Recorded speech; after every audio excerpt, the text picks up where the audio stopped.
সময়োপযোগী দুটো বিল, যেটা অত্যন্ত দরকার ছিল।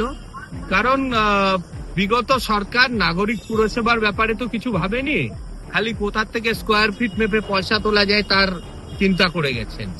তো সুতরাং আজকে এই ওয়ার্ড কলকাতা এবং হাওড়াতে বাড়ানোর যে আজকে আলোচনা হয়েছে, এতে নাগরিকরা উপকৃত হবেন এবং জনপ্রতিনিধিদের উপরেও চাপ কিছুটা কমবে, কারণ তাদের এলাকাটা ছোট হবে, মানে জনপ্রতিনিধি পিছু জনসংখ্যাটাও একটু কম হবে। সুতরাং এইটা আরো আগে হওয়ার দরকার ছিল।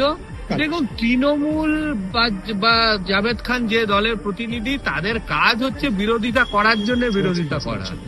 জাভেদ খানের নিজের ওয়ার্ড হচ্ছে কলকাতা পুরসভার সব থেকে বড় ওয়ার্ড। কামাই কম হয়ে যাবে বলছেন, ওই জন্য বলছেন নাকি? কেন ভুরি ভুরি অভিযোগ তার ছেলের বিরুদ্ধে উঠেছে, সেখানে বিভিন্ন অবৈধ কনস্ট্রাকশন থেকে শুরু করে বাকি অনিয়মের। তো সুতরাং মানুষ যেখানে পরিষেবা পাবে, মানুষের যদি দেখুন একটা ওয়ার্ডকে ভেঙে যদি ছোট করা হয়, সেখানে একজনের জায়গায় দুজন জনপ্রতিনিধি থাকে, তাহলে সুবিধা তো মানুষের হবে।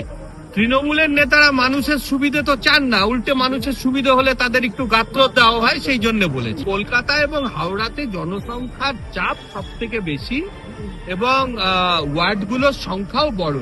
আমরা কলকাতার উপকণ্ঠেও যেরকম দমদম কর্পোরেশন তৈরির কথা হচ্ছে, ব্যারাকপুর কর্পোরেশন তৈরির কথা হচ্ছে, সেই বিন্যাসগুলো হয়ে গেলে তখন অটোমেটিকলি সেখানে ওয়ার্ডেরও বিন্যাস হবে।